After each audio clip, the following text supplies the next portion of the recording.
പദ്ധതികൾക്ക് പുറമെ നിലവിലെ ആനുകൂല്യങ്ങളും പദ്ധതികളും പരിഷ്കരിക്കണമെന്നും സർക്കാർ കാണുകയാണ്.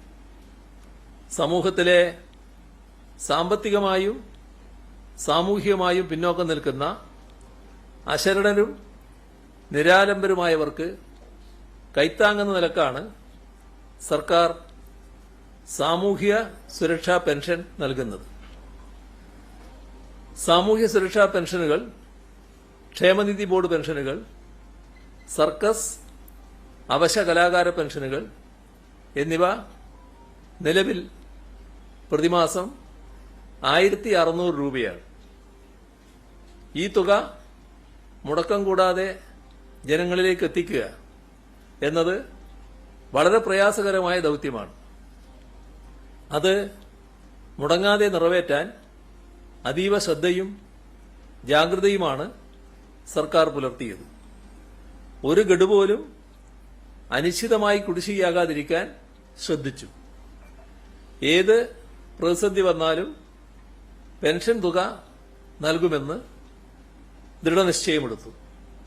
ഇപ്പോൾ സർക്കാർ നിലവിലെ പ്രതിമാസ പെൻഷൻ 1600-നോടൊപ്പം 400 രൂപ കൂടി ഉയർത്തി പ്രതിമാസം 2000 രൂപയായി വർദ്ധിപ്പിച്ചതായി പ്രഖ്യാപിക്കുകയാണ്.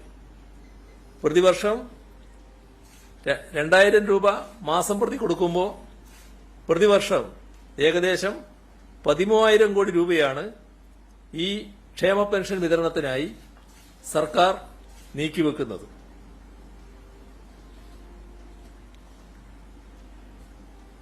സംസ്ഥാന സർക്കാർ ജീവനക്കാർ, അധ്യാപകർ, പെൻഷൻകാർ എന്നിവർക്ക് നൽകാനുള്ള DA, DR കുടിശ്ശിക ഈ സാമ്പത്തിക വർഷത്തിൽ 2 ഗഡു നൽകിയിട്ടുണ്ട്.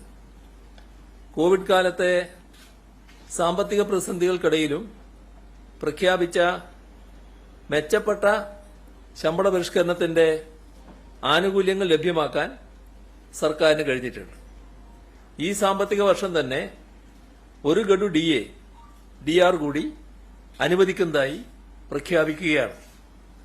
മുൻഗഡുക്കളിൽ 2%, 3% അനുവദിച്ചിരുന്നെങ്കിൽ ഇത്തവണ അത് 4% നവംബർ മാസത്തിൽ വിതരണം ചെയ്യുന്ന ശമ്പളം, പെൻഷൻ ഇവയോടൊപ്പം നൽകും.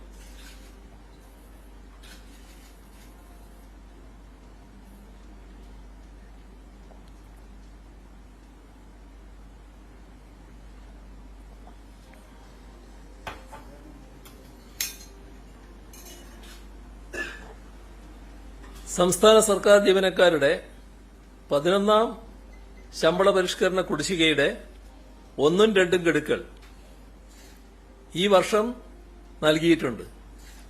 3ഉം 4ഉം ഗഡുക്കൾ ഈ സാമ്പത്തിക വർഷം തന്നെ അനുവദിക്കും.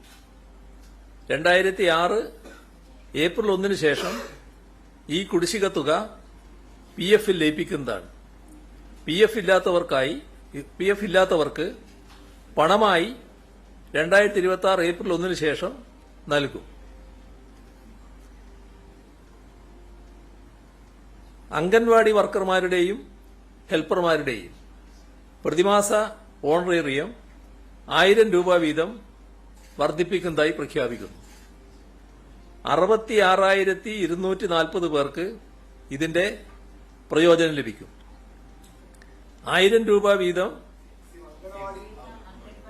അംഗൻവാടി വർക്കർമാര്, ഹെൽപ്പർമാര് അവരുടെ പ്രതിമാസ ഓണറേറിയം 1000 രൂപ വീതം വർദ്ധിപ്പിക്കുന്നു. 1000 രൂപ വീതം പ്രതിമാസം വർദ്ധിപ്പിക്കുമ്പോൾ